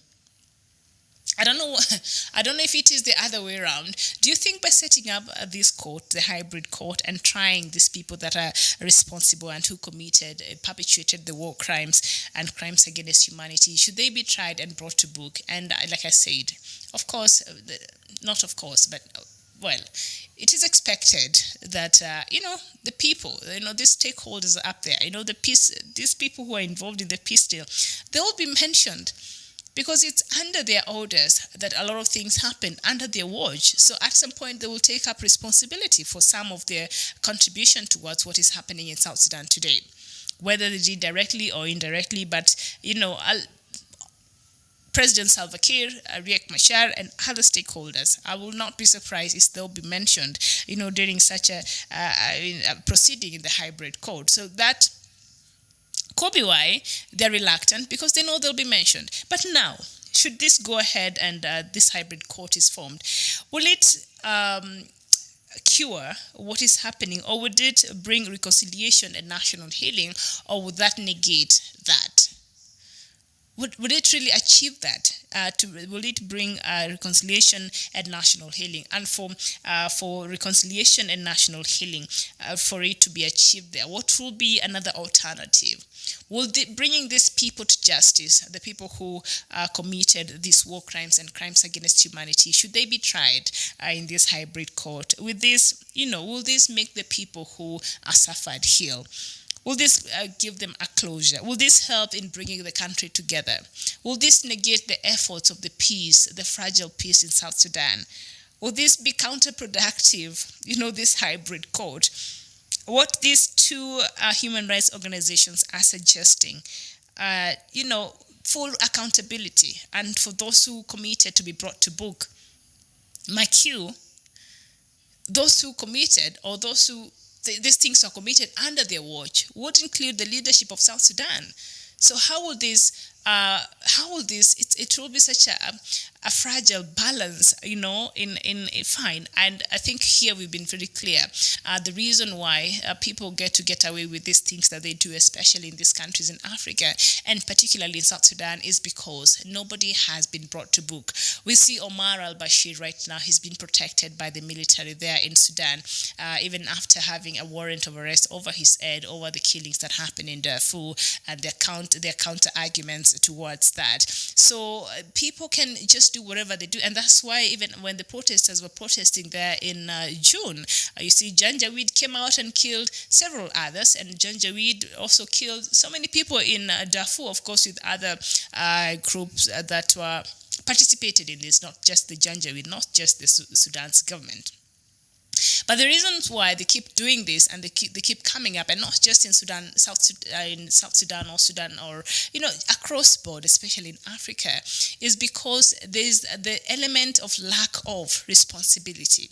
Nobody brings anybody to account. So people do things with impunity, knowing they can get away with it as long as somebody you're in power, as long as you're connected. You can just do whatever, and nobody really cares. So in South Sudan, in this case, what these two human rights groups are suggesting that for there be peace and reconciliation and national healing, underline national healing, then those who committed these atrocities and war crimes and crimes against humanity must be brought fully to book. Will that be counterproductive? Will that bring true healing in South Sudan? Will that make people who suffered through all these years feel better? Will that bring reconciliation in South Sudan? If not, which is the other better option that can really, truly bring reconciliation in South Sudan, like in the case of Rwanda? Which way forward, South Sudan?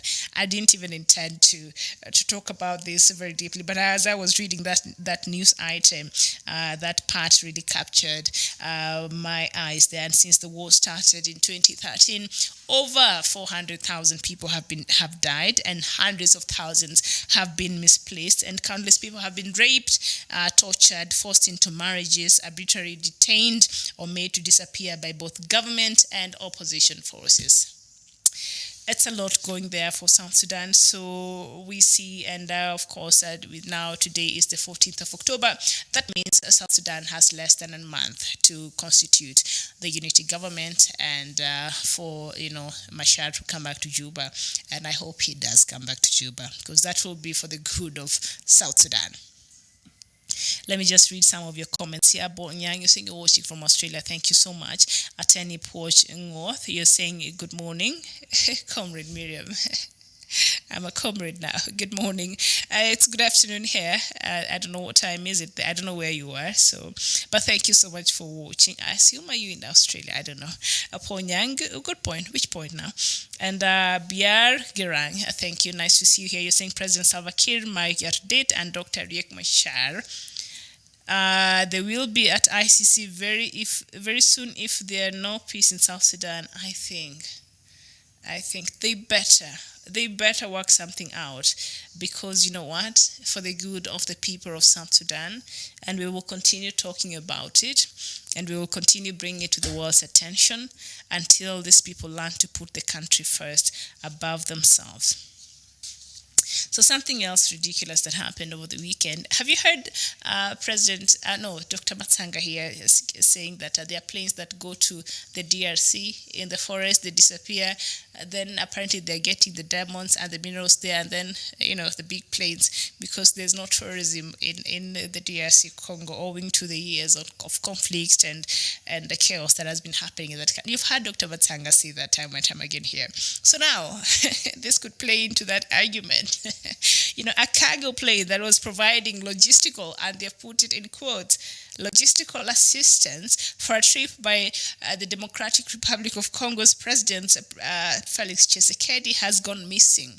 The country's Civil Aviation Authority said on Friday. It said that air traffic controllers lost contact with the Antonov 72 on Thursday, 59 minutes after takeoff from the eastern city of Goma.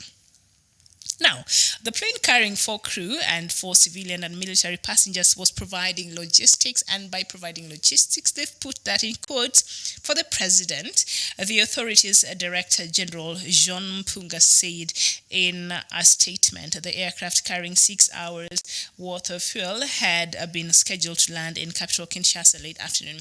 First of all, any plane here in Kenya that is providing the president with logistics, anything that touches of the president of Kenya, the plane has to be from Kenya Army.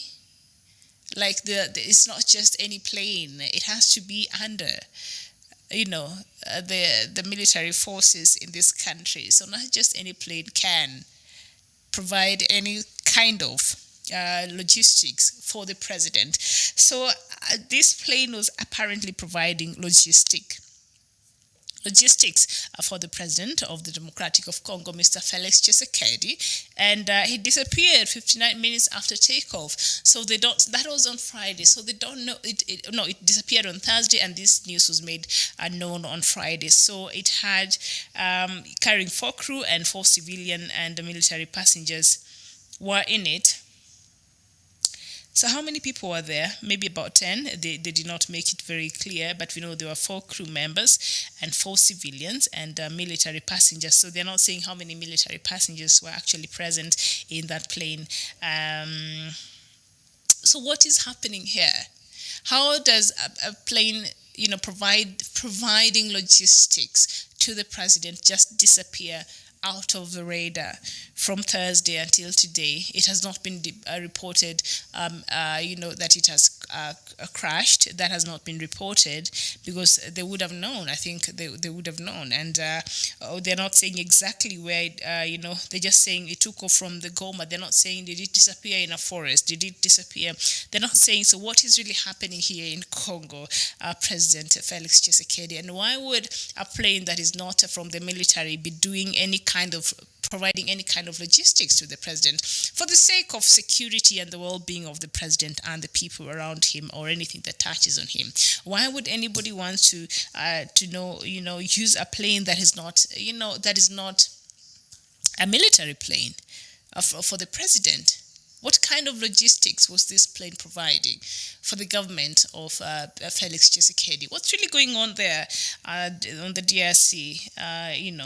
A plane disappeared 59 minutes after takeoff. What's going on? I think this is a story that I'll be, my curious journalism mind will be keeping you up to date with. And I'll bring you the latest. There's more to it than just a plane disappearing. There's more to it. I don't know. There's more to it. How does a plane, disappear and providing logistics? And why is a plane that is not from the military or from the police of the country providing any kind of logistics for the president of a country? What are we not being told here? What is happening? For those who are out there and please Google for me and let me know what Goma, it had taken off from Goma. What happens there in Goma? What is in plenty there in Goma? I want to know. Then we can share with the rest of our viewers. Wani Lado, you're saying good evening. You're watching us from the Western Australia. It is good afternoon here, and thank you so much. I know it's late into the night, perhaps to the wee hours of the morning there, but I appreciate you staying up late and, watching us. So thank you so much for your support. We really, really appreciate it. And so we go to Cameroon, where now the United Nations Commissioner for Human Rights, Michelle Bachelet, has welcomed the release of hundreds of political actors in Cameroon, including the leader of the Cameroon Renaissance Movement, Maurice Kamto. Now, Michelle Bachelet made the statement last week, of course, after Mr. Kamto was released from prison. And I think the same way as I was talking about Tunisia and how one of the presidential candidates was in prison for, I think, since August. He'd been in prison. And so they released him, I think, on Thursday last week. And the presidential elections runoff, the runoff was supposed to be on Sunday. And so, of course, his opponent, won those elections. So he's coming out and said, no, it was not fair because he had been detained or he was in prison all this time. So he was not allowed an opportunity to have a fair campaign, which I think, in all honesty, is true. Yeah. So now, this is what happened in Cameroon as well. Of course, the leader of opposition of the Cameroon Renaissance Movement, Maurice Kamto, was released from prison after the national dialogue that had been called on by President Paul Biya there, I think over a week and a half ago there. So it ended on a Friday and he was released on Saturday. Mike Hugh, he's a very key player there in Cameroon's political, dynamics there. And so he was denied an opportunity to go out there, or for his party to go out there and give some of their submissions, because President Biya was seeking for, to get information across Cameroon and try to find solutions for the problem plaguing Cameroon. And so this guy was released after the dialogue had completed. So you wonder, what was the essence? Because such an important figure in the country was supposed to be allowed an opportunity to come out. So if he really meant well, and his release of Mr. Maurice Kamto, who actually also was, I remember earlier when after the Ambazonia leaders were given a life sentence there, he came out and he was very worried, and he was speaking, he was asking through his lawyer that he was asking France to intervene so that he's not meted with the same sentence that the Ambazonia leaders there, the Anglophone speaking leaders there were meted with, and they were slapped with a life sentence. They were tried at a military court, although they are civilians. And a lot of very serious charges were leveled against them, one of them being insurrection, I think, and that is, making people go against the government or something like that. So now he was released, and after he was released, and, after the talks were ended. So what was the essence of this? I think that being a very key figure in the political, grounds there in Cameroon, Mr. Kamto should have been allowed to go out there and to give his opinion, especially when it comes to democracy there in Cameroon, that is really, really lacking, and also governance there, I think, would have brought enough to the table. And I think, of course, Mr. Paul Biya would not have agreed to that. So they decided to release this guy after the dialogue was over. And I think that is what is happening here also in Tunisia, as we were looking at it earlier. Was this a strategy by the government to make sure that Mr. Kurui stays in prison until the elections are over? And then they release him towards the elections on Sunday, so that he does not have enough time to go and campaign. So should he appeal? Should the appeal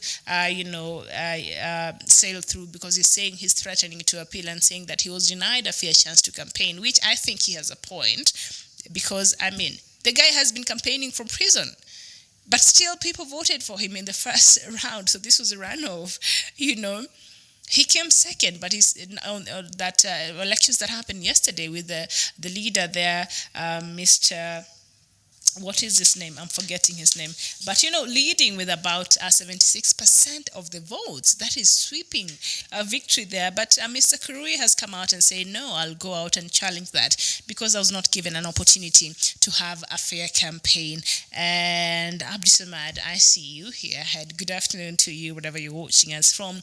And you're saying Kenya violated twice Somali airspace. Very disrespectful. We reported you to the United Nations again. Abdi Samad, your Miss Jane come lately. We had this news on Friday, and I think I talked about it. And and I think we had this news. Yeah, and I said, according to the to Somali's government, any plane coming from outside the country is supposed to make first stop over at Mogadishu airport, which a grenade went off yesterday near the airport. So maybe Mr. Famajo needs to really increase the security around the airport there.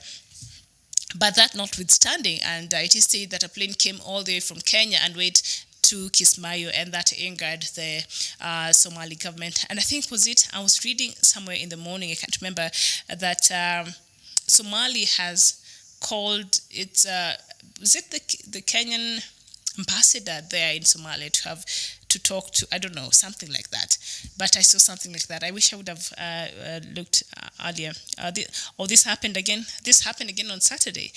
But that happened the other time last week, and Somalia, I think, went to report Kenya. It happened again. Yeah, the attack happened yesterday. But I know the violation happened last weekend, right?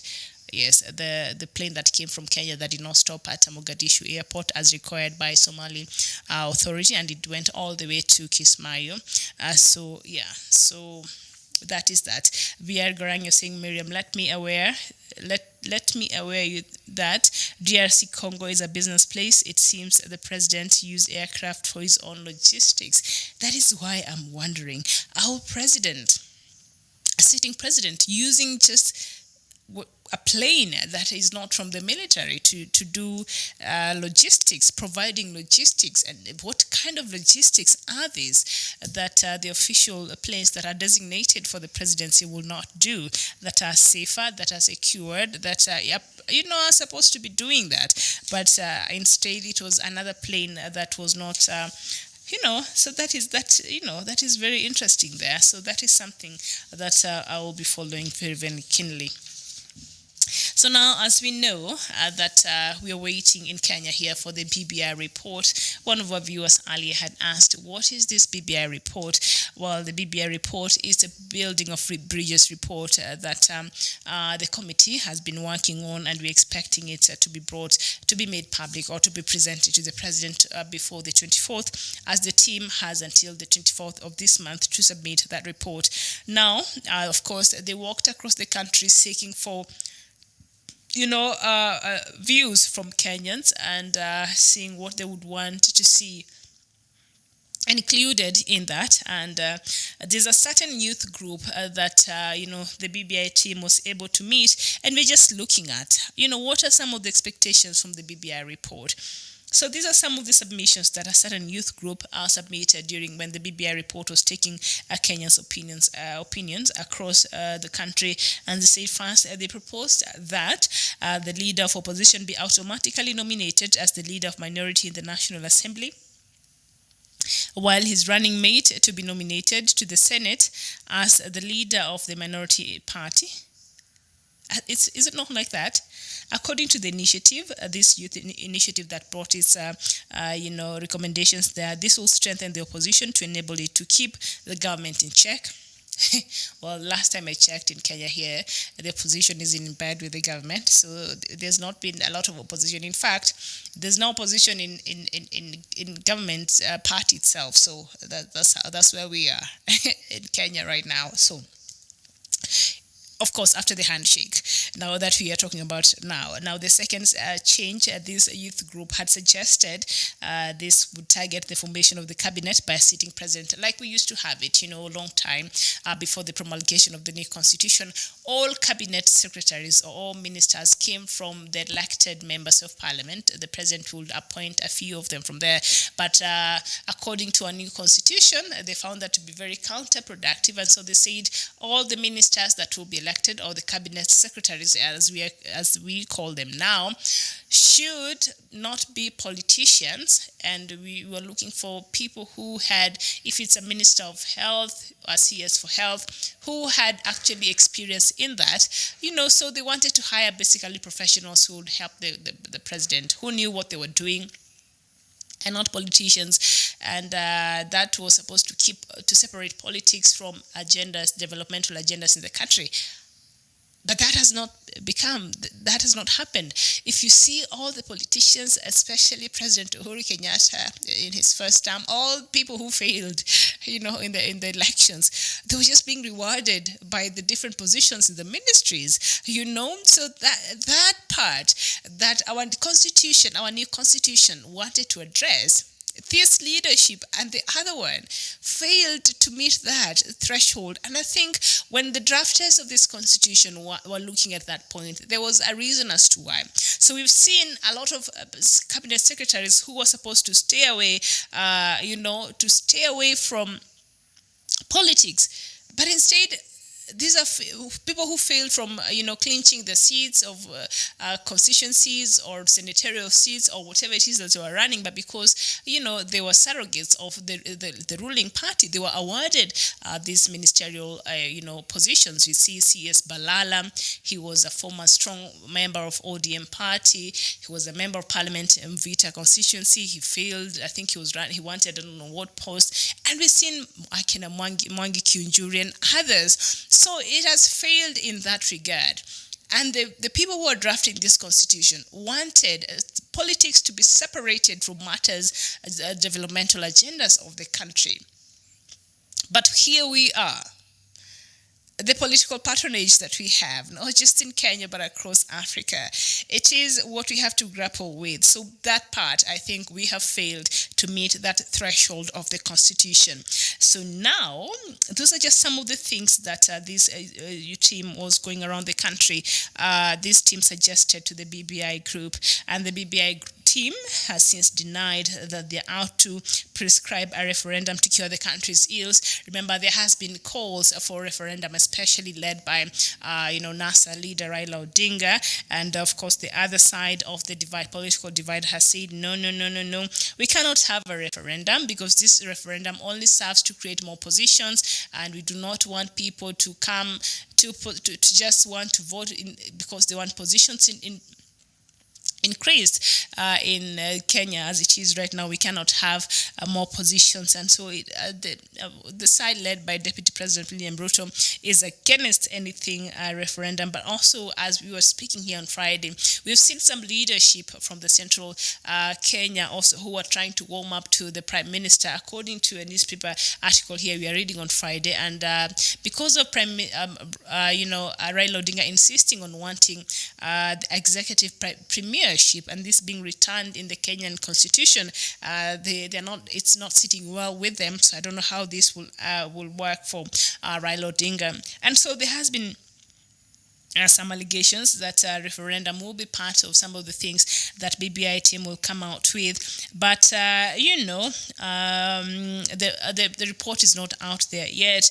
And so the BBI team has come out and denied these claims and refuted. But we will see, because now the report is almost out. Jubilee and ODM did not submit views during the BBI. Remember, all players in Kenya, the normal citizens, political figures, political parties were supposed to submit their views on this, but ODM Kenya and Jubilee Party refused to submit views, raising questions on their real intentions. And so the Building Bridges team is walking a very tightrope right now, striking a balance between achieving a short-term goal of what really is some things that they could achieve now, and also durable solutions for the country's problems, especially around peace and electioneering and electoral reforms, right?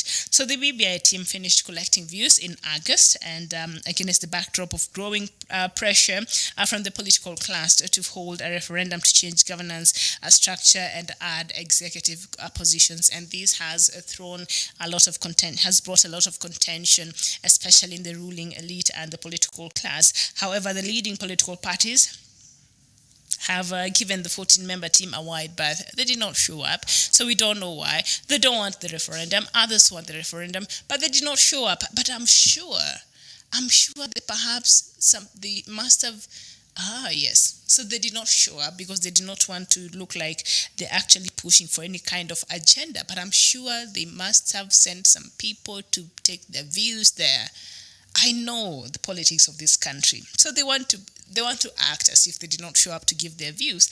But I'm quite sure they had some people go out there. They funded some people to go out there. That is just my theory in my head, which most likely I'm right.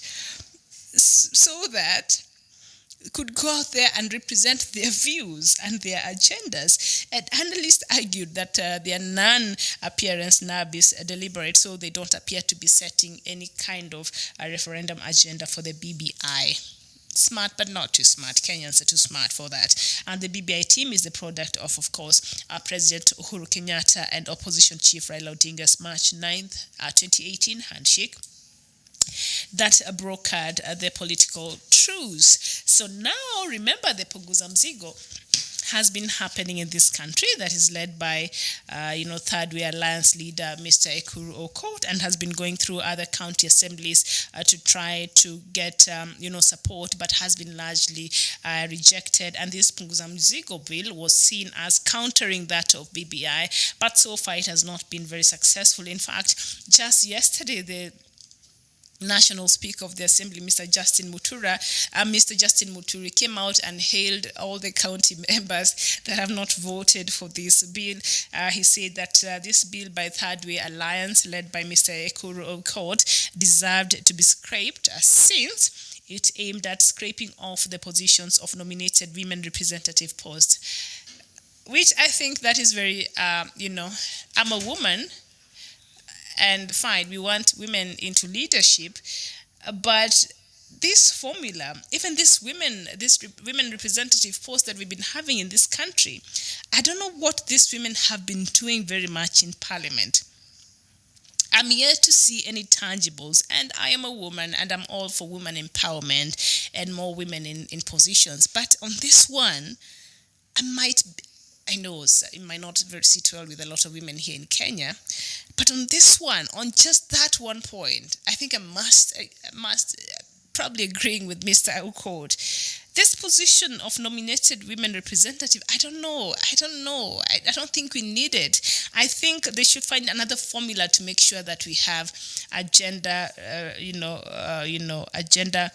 balanced parliament. But this is not the right way. No, these women representatives, there's nothing they've done really much that is tangible. I don't know what bills they've brought in parliament. I don't know. I'm not sure. So on that, only that part. And that might not sit very well with the women of this country, but I'm just saying, come on, this women representative post, what good has it done to this country other than just increasing the number of women in parliament? Do we just want the number, or we want the quality of what they'll be bringing in parliament? Or am I just being harsh on the women? We could look at the men and what they do in parliament, but I'm just saying it's costing the taxpayer a lot of money. So the speaker said that the proposed bill was not good because it wanted to continue frustrating women. I don't know why they're using this as the caveat, as the excuse as to why this bill has to die, because it will continue frustrating women. Women politicians have been frustrated in this country for a very long time. We know that the political playing field is not fair for not just a woman here in Kenya, but across the world. So it is something that we have to continue fighting for, but we must do it in ways that, because for you to be nominated, I hear there's a lot of things that happen. You have to do somebody, you have to do as other favors. So it's ridiculous. So I don't know if it has been able to achieve the intended purpose, but I don't know. They should find another way for proper representation, but the way it is just nominating this women representative, I don't know if it's the best way of achieving a proper gender balance in our Kenyan, parliament or representation or whatever it is. I don't know. So that is that. So, but I don't like the way now the politicians are coming out, especially what Speaker here is coming out and saying the Ekuro Court's bill is not very good because it will continue to frustrate women who have long been left behind in development. Really. With or without this bill, the Kenyan women politicians are still being frustrated, are still being, it's still unfair playing field. So I don't know why he's using this as an excuse for other things that have been happening in Kenya. So, all right, Mo Haji Abdi, thank you so much. Tenny Po Shingoth, you're saying the referendum is meant to silence the DP Ruto ambition for 2022. Trust me, my sister Miriam, of course. And I want to thank you so much for your company, and I want to thank you for writing in and for engaging with me today. It has been a pleasure. I hope to see you here tomorrow for another edition of Good Morning Africa. But for now, I think I'll just take my leave, and hopefully we can meet here tomorrow. Until then, let's continue advancing the interest of Africa. From me, Miriam Ogutu. Right now, it's bye-bye.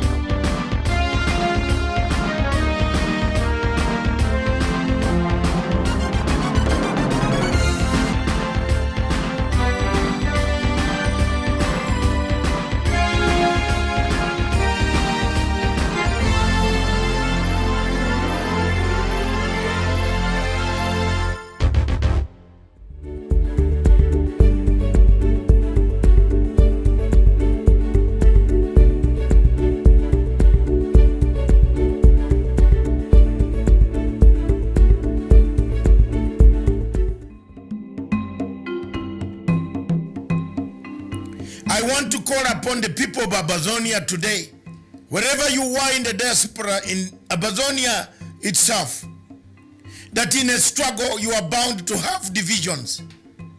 But divisions should not divert you from the main focus, the main challenge. We have struggled to expose the happenings, the human rights abuses in Amazonia. The army has killed hundreds and hundreds of thousands, burnt houses of people, internet was cut off, schools were closed, dispensaries, hospitals were burnt down. Amazonians should not be intimidated by Paul Robia. It is not upon the leaders of Amazonia, because I am not from Amazonia, but I've played a pivotal role in making sure that I loud out the voices, I put out the call, I call upon AU, EU, United Nations, Human Rights Watch, Amnesty International. Many of them have listened to some of the things that I say here, and they have come at last. America, United States of America, is slowly moving towards giving the Amazonian people the dignity they deserve. I therefore call upon the leaders and the leadership of the Amazonian people to unite for a purpose. The unity of purpose is paramount, as opposed to disunity, which has nothing but only produces ego that we have seen in South Sudan. What has killed South Sudan is not because they don't have the money, the minerals, the resources. Is ego between Riek Machar and the Salva Kiir. We would not like to see that ego come to the people of Amazonia, the leadership of Amazonia. I call upon Samuel Sako, Akanga, Milan, and Eko to unite and talk with one voice on international scene that will bring about the peace, the tranquility that you yearn for since 1961, when the resolution 1608 was abandoned by the United Nations General Assembly and Amazonia was annexed by the Cameroon government by then. I call upon you, my brothers, to pick up the unity call and free your people without disintegration. Thank you.